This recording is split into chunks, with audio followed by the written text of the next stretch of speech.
کسی نے مولانا رومی رحمۃ اللہ علیہ سے پوچھا کہ میرا دل تو بہت چھوٹا ہے اور دنیا کا غم بہت بڑا ہے، اسے میں اپنے دل میں کیسے سما سکتا ہوں؟ مولانا نے فرمایا، تمہاری آنکھیں بھی تو بہت چھوٹی ہیں، وہ تو ساری دنیا سما لیتی ہے۔ عقل کو خواہش پر فضیلت حاصل ہے، کیونکہ عقل زمانے کو تمہارے ہاتھوں میں دے دیتی ہے، جبکہ خواہش تمہیں زمانے کا غلام بنا دیتی ہے۔ زخم وہ روشن دان ہے جہاں سے روشنی آپ کے اندر داخل ہوتی ہے۔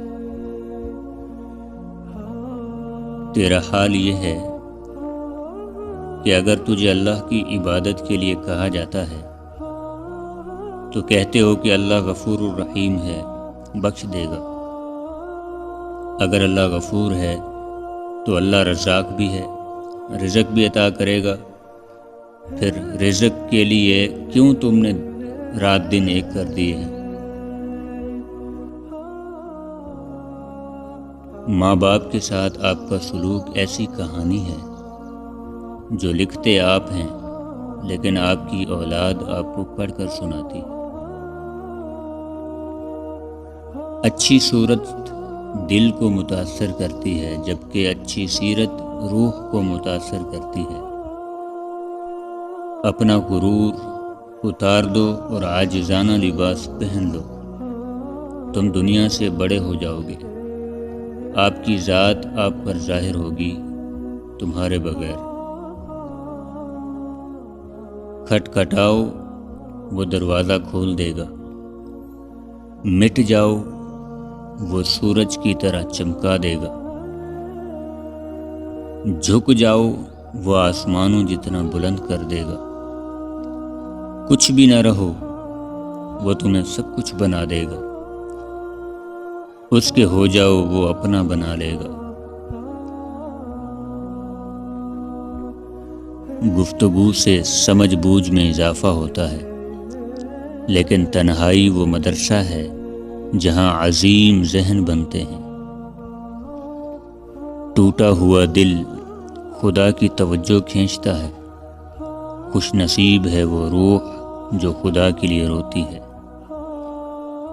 دوسروں کے سہارے جینا چھوڑ دیں، کیونکہ آپ پیدا ہی کھڑے ہونے کے لیے ہوئے ہیں۔ اپنے آپ کو چھوٹا نہ سمجھو، تم بے خودی کی عالم میں خود ایک کائنات ہو۔ میں نے خدا سے کہا، میں تمہیں جاننے سے پہلے نہیں مرنا چاہتا۔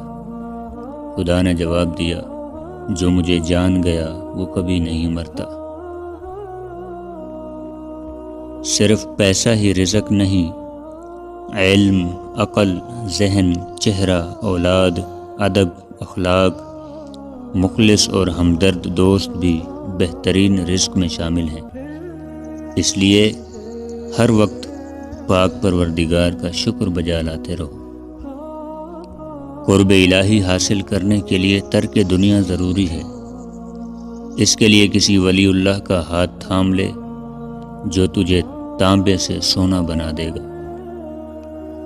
ماضی پر مت سوچو اور مستقبل کا خواب مت پالو، جو موجود ہے اس پر توجہ مرکوز رکھو۔ زندگی ایسے جیو جیسے سب کچھ تمہارے حق میں ہو۔ ایک ہی زبان بولنے والے نہیں، بلکہ ایک جیسے جذبات رکھنے والے ایک دوسرے کو سمجھتے ہیں۔ اپنے آپ میں کچھ کمال پیدا کر، تاکہ دوسروں میں کمال دیکھ کر تم کہیں غم میں نہ پڑ جاؤ۔ 1000 قابل انسان مر جانے سے اتنا نقصان نہیں ہوتا جتنا ایک احمق کے صاحب اختیار ہو جانے سے ہوتا ہے۔ اگر تم قرآن کو آنکھوں سے دیکھو گے تو الفاظ نظر آئیں گے، دماغ سے دیکھو گے تو علم نظر آئے گا، دل سے دیکھو گے تو محبت نظر آئے گی، اور اگر اپنی روح سے دیکھو گے تو تمہیں خدا نظر آئے گا۔ محبت تو یہ ہے جب خدا کہتا ہے میں نے سب کچھ تیرے لیے پیدا کیا ہے، اور تم کہتے ہو میں نے تیرے لیے سب کچھ چھوڑ دیا ہے۔